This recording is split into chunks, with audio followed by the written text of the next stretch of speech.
Hey everyone, as you know from the opening part of the video, we are dedicating this episode in the memory of New Jack. For those who may have heard about what happened, he passed away at the age of 56 or 58, somewhere around there, that I read about. It's a sad day for the world of wrestling to lose someone like him. Those who are not familiarized with New Jack, he is an ECW legend. Many of the hardcore legend wrestlers can tell you stories about him. Matter of fact, if you guys have Vice TV, there's a documentary on him on Dark Side of the Ring about his career and, of course, things that you may or may not have known about him. So, but for now, let's just move on and dedicate this to him. But we're also going to review the latest New Japan Strong Collision episode, along with 205 Live and two events that took place this past March with Pro Wrestling Noah, Great Voyage. So, all of that will be discussed, reviewed, and talked about on this episode of Deleted WrestleZone.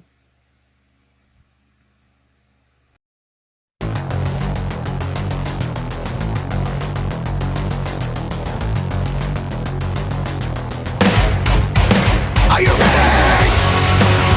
Get up, get up! Get up, get up! Get up, get up! Get up, get up! Get up, get up! Get up, get up!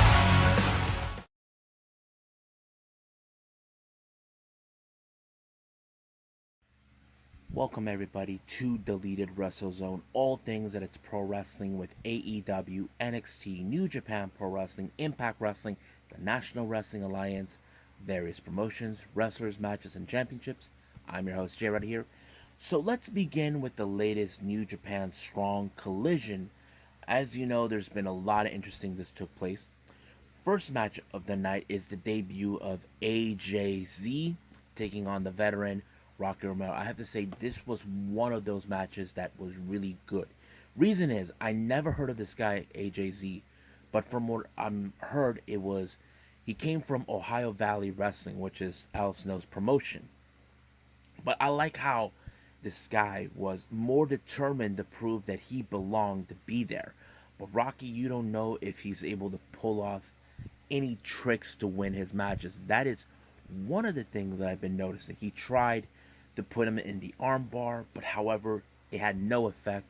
But he was able to pick up the victory by putting him in the pinfall, and that is something that is rarely done, because recently we have seen Rocky put all his opponents in the armbar, and somehow he came on top. So I have to say, I give this one a pass. Now the next match is a tag team match. We got Bullet Club members Hakuleo and El Fantasmo taking on Leo Rush and Ferrazzo. Now each of these guys have a grudge against the other. Leo Rush hasn't forgotten what happened in the finals of the Super J Cup. As for Fred Rosser, he hasn't forgotten his loss towards Hakuleo in the New Japan Cup. So basically, this is one of those stories where things get out of hand. But of course, there were moments you're gonna see Hakuleo and Feuds going to beat each other up no matter what. But somehow, while that mayhem was going around, Leo Rush was able to pull off a victory by pinning El Fantasma when he did the slingshot cutter on him and ending it that way. But from what I can tell, this feud between both teams, it's not even over. Not even by a long shot. So basically, we could see somewhere down the line where each of these guys will be in singles competition. So we'll just get ready to see that and pay attention when that happens. Now, the main event, this is the 8-man tag team elimination match. We have on one corner Chris Dickinson, Danny Limelight, JR Kratos, and Tom Filthy Lawler. Now, as you know, recently, Chris Dickinson has put himself up as the challenger for Tom Lawler. He's now growing distance from the group, which is kind of unusual. But can they coexist? That's the thing. But however, the team they were facing is none other than the newly graduate of the LA Dojo, Clark Connors with brand new gear, teaming up with his recent classmate Carl Fredericks, TJP, and Brody King. So this is one of those matches where okay, can these guys coexist as well? But however, the matches ended in an unfair elimination matches, how it goes. But however, I can jump in right ahead that it was Chris Dickinson who picked up the victory. But however, Team Filthy turned on Chris Dickinson because I think from what is going on, Chris Dickinson is now the guy who wants to challenge Tom Lawler for the strong openweight title. Now you ask yourselves, why would he do that? Even no, what's his name? Alex Kozlov made a good, compelling argument. Chris Dickinson is a prize fighter. I think in this story way is gonna fit in because he's a guy who's up for anything to win at any cost. Tom Lawler is trying to prove he's the better wrestler in the world or best fighter. So that's the way it's gonna be. While Team Filthy were beating up Chris Dickinson, Brody Lee comes out and helps him out. Keep in mind, Brody Lee and Chris Dickinson are part of Violent Unlimited for the faction down with Ring of Honor. So this could be a very interesting what's gonna happen. Don't know when that match will take place between both Dickinson and Lawler for the strong openweight title, but I'm looking forward to it, and I can't wait for more to come. So right now, let's move on with 205 Live.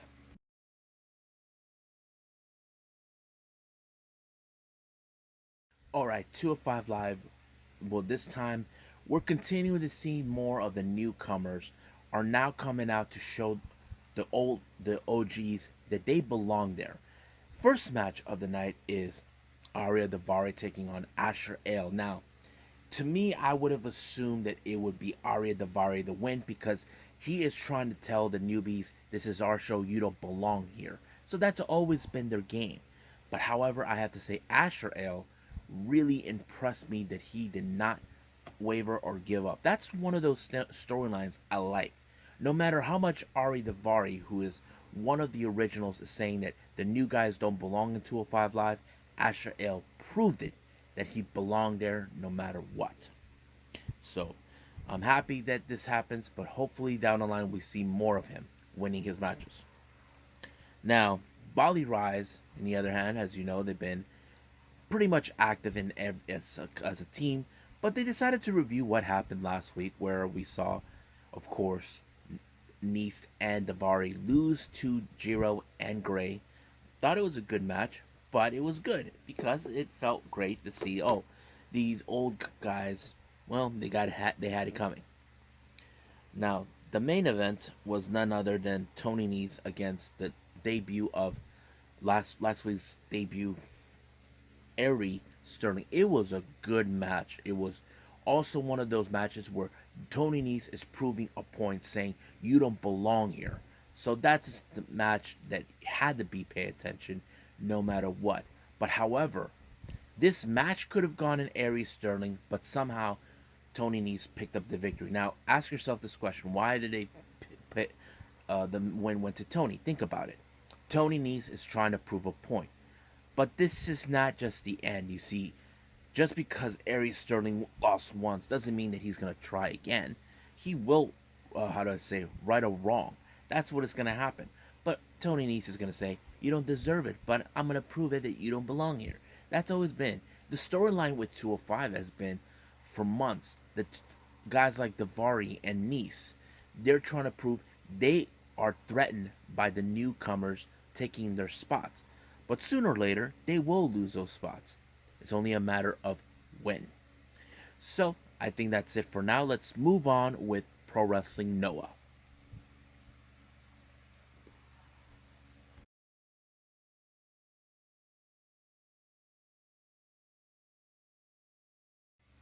Okay, it's been a while since I reviewed a Pro Wrestling Noah event. It's the latest events that came out recently came from back in March on the 7th. This one's called the Great Voyage. There were two different venues from the same title, one in Yokohama and the other one in Fukuoka. So Let's start with the Yokohama one that took place on the 7th of March. Opening match, we have Yatsutaka Yano, Kai Fujimura, and Kinya Okada taking on all members of Full Throttle, Yohei Hajime Ohara, and Saike Yoshiokawa. Um, Yoshioka. Now, this is one of those matches where you see the first team, they seem like the ones who are coming out of the dojo. But the thing is, I have seen Kinya Okada. He is an unbelievable wrestler. But however, Full Throttle, they are one of the best um, junior heavyweight contenders in pro wrestling Noah. And of course, Seki Oshika, he in fact is the GHC junior heavyweight champion, and of course, you get to see him put that title on the line the next time. So I have to say, Full Throttle, as you know, they're Full Throttle. They won the match. Next match we have Masao Inoue, Akitoshi Saito taking on Shohei Taniguchi and Mohamed Yone. Now, these guys have been feuding before, time and time again. But however, Inoue and Saito are two of the competitors that they're unable to beat. So I have to say, Taniguchi and Yone did their best possible, but they were still no match for guys like them. Next match we have the junior heavyweights of Congo, Neo, Hano, and Takatsuki taking on Kotaro Suzuki, Nosawa Rongai, and Ikura Idaka. Now these guys are an amazing tag teams, but however, I was kind of thinking in the back of my mind that Congo was going to win because they're one of the most dominant factions in all of Pro Wrestling Noah. But this time, no. It all thanks to Suzuki, who picked up the victory for his team. So it's an amazing match to watch. So it's impressive. So the winners was, of course, Suzuki, Rongai, and Hidaka. Next match is a singles competition between Manabu Soya and Fazuyuki Fujita. Now this is one of those strong type of matches where you determined to prove who is the strongest. Now, Manabu Soya is one of those guys I've seen. Now, this guy Fujita, I haven't, because I missed out on several of the events that took place earlier. I think it was Step Forward, but this time it was a really interesting match. I did not expect it because I would have thought Manabu Soya was going to win, but no, it was Fujita who picked up the victory on this one.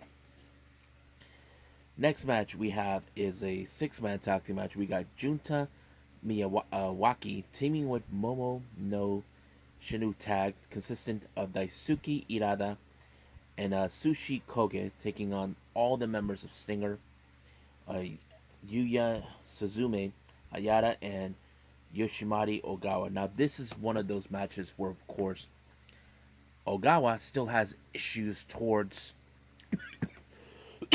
Irada. As you know, he used to be a member of Stinger, but this time it appears like they want to renew the feud between the two. So the veteran Ogawa was trying to get him to get in the same page, but Irada had no part of him. But it was what's his name, Miyawaki, who actually stepped up, but still no word. But of course, it was Irada who picked up the victory for his team to win this match. Next match, we have the CHG National Championship between Kendo Kashi and Keno. Now, Keno is one of my favorite wrestlers. He is the kind of guy who will not tolerate anybody to stand in his way to his boyhood dreams. He gave warnings to everybody within Pro Wrestling Noah. Now, Kendo, he has gone into his skin many times over, but this at DDT. But you know, Kendo will not let let a guy like him get under his skin. And of course, the match was pretty much interesting. Well, I wasn't too much hype for it, but it was interesting. But of course, as always, Keno won the match. Next match, we have a six-man tag team match. We got the regulars, consistent of Go Shiozaki, Kaito Kiyomiya, and Yoshiki Inamura, taking on M's and Lies, consistent of Naomichi Marufuji, Masato Tanaka, and Keiji Muto. Now, in this particular match, the reason this one was still because it was Kiyomiya is set to face the following week Keiji Muto for the GHC heavyweight title, which is going to be awesome, but we'll get to that. Now, the match was pretty amazing. I enjoyed it, but it was in fact Marufuji who, no, it was Keiji Muto who picked up the victory for his team. Being the veteran that he is, that's the reason it played a factor into this. Now, the main event, this is for the GHC heavyweight tag team titles. We have members of Congo Aggression, consistent of Masa Kitamiya and Kazuhiko Nakajima, taking on Shigeru-gun, Kazushi Sakuraba, and Takashi Saogira. Now, this is one of those matches where Aggression are trying to prove they can be a much better, effective tag team, better than these guys because they've been slacking off. Takashi is more about, yeah, you gotta chill out, chill out. But no, not these guys. Aggression are not gonna chill out, and they did an amazing job in order to win these tag team titles. So they are now the new GHC heavyweight tag team champions. So we'll see who will be their challengers in the upcoming future. So I think that's it for now. Let's move on with the following week at Fukuoka.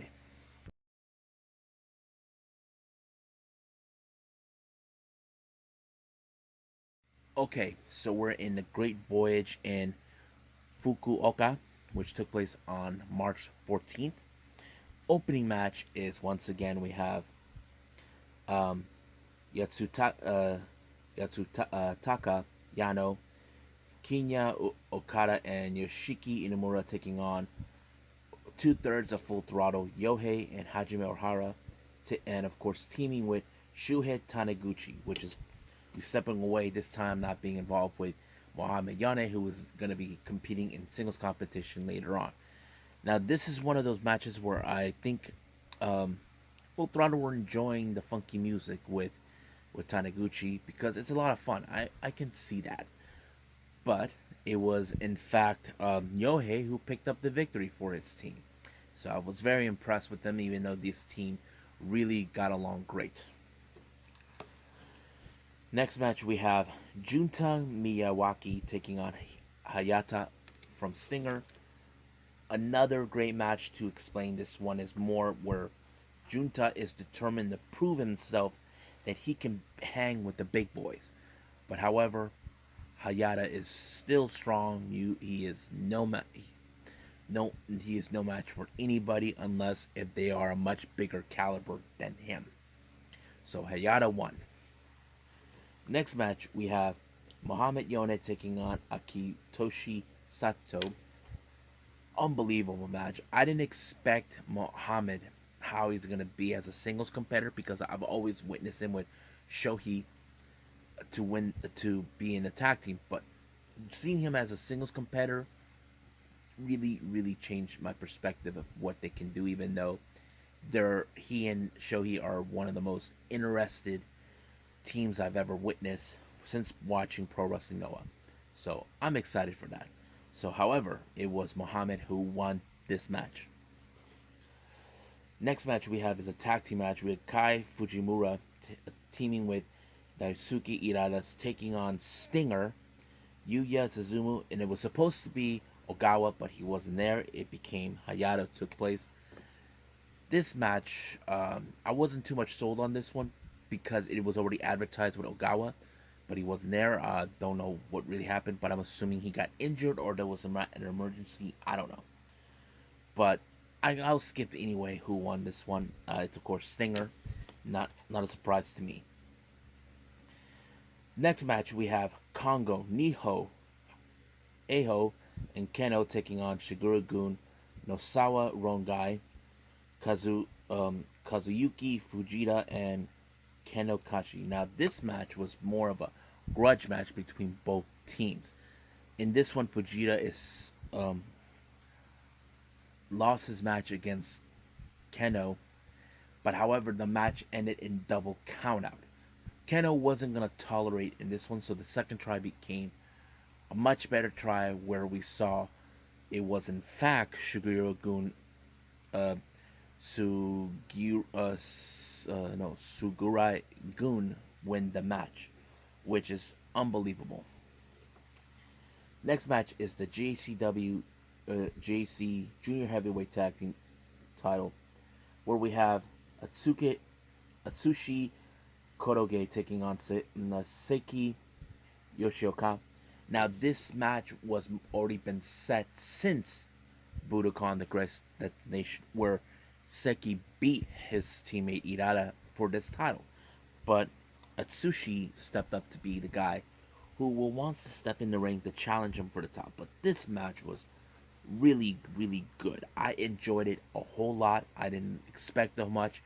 But however, I was a bit more like, okay, who was gonna win? But to my surprise, this became the shorter reign for Seki. I did not expect it. So this one go to Atsushi